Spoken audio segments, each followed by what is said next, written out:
The interview between Laura Kuenssberg and Angela Rayner was anything but ordinary. It was a brutal exposé that laid bare the frailties of one of the most vocal leaders in the Labour Party. Rayner found herself on the defensive, struggling to articulate a coherent response to Kuenssberg's relentless questioning. Instead of a polished debate, this was a stark display of contradictions and policy failures that raised serious doubts about Labour's readiness to govern. The repeated claims of returning politics to the people were immediately put to the test. How can they claim to serve the people while accepting lavish gifts from wealthy donors? Right from the start, it was clear that Kuenssberg wasn't there to play nice. 2 days post-interview, the topic of Rayner's accommodations from a wealthy donor came back to haunt her. The attempt to dismiss it as a mere private vacation fell flat when faced with the implications of ethical principles within the Labour Party. Kuenssberg's incisive questions revealed a glaring hypocrisy. How can Labour preach transparency and equity while accepting favours from affluent patrons? Rayner's defence, that it was a personal arrangement through a friend, did little to alleviate the mounting criticism. In an era where political donations are scrutinised more than ever, the optics of her situation were undeniably poor. The conversation quickly shifted to housing, where Rayner's contradictory statements became even more pronounced. On one hand, she claimed there was an abundance of housing. On the other, she lamented the lack of options for those in dire need. This inconsistency not only confused viewers but also highlighted a severe lack of clarity in Labour's housing policy. Kuenssberg pressed her on the ambitious pledge to build 1.5 million new homes in the next parliament, juxtaposing it against the anticipated influx of 2.5 million immigrants. How can Labour promise to house everyone when their own figures don't add up? Rayner's inability to provide a solid answer painted a picture of a party floundering in its commitments.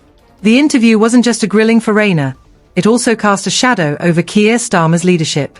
His attempts to connect with the public, including outings to football matches, have been perceived as desperate rather than genuine. This disconnect only served to amplify the criticisms leveled against him.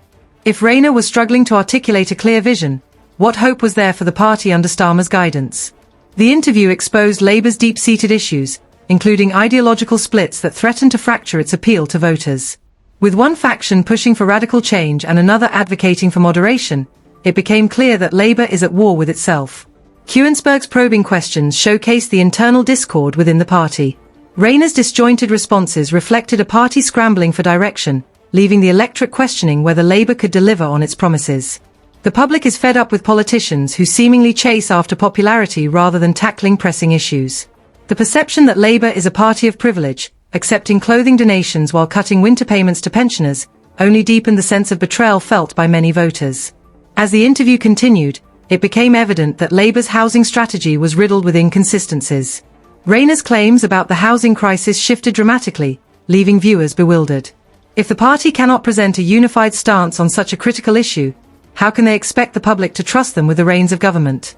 The ambitious target of 1.5 million new homes began to sound more like a pipe dream than a feasible plan, especially when industry experts doubt its achievability.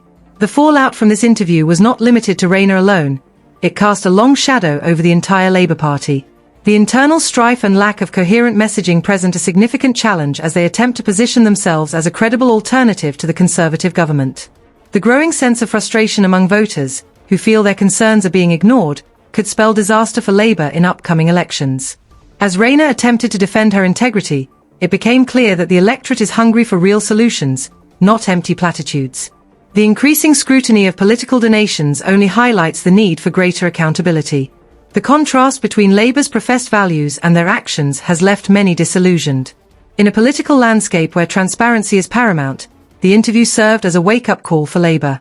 If they hope to regain the trust of the public, they must confront their internal divisions head-on and present a united front. The stark reality is that voters are looking for authenticity and actionable plans, not a party mired in contradictions. As the dust settles from this revealing interview, the question remains, can Labour rise above its challenges and deliver the leadership that the nation demands? The stakes have never been higher, and the time for excuses is over. If you found this analysis compelling, don't forget to like and subscribe for more insights into the political landscape. Your support is invaluable, and together we can explore the truth behind the headlines.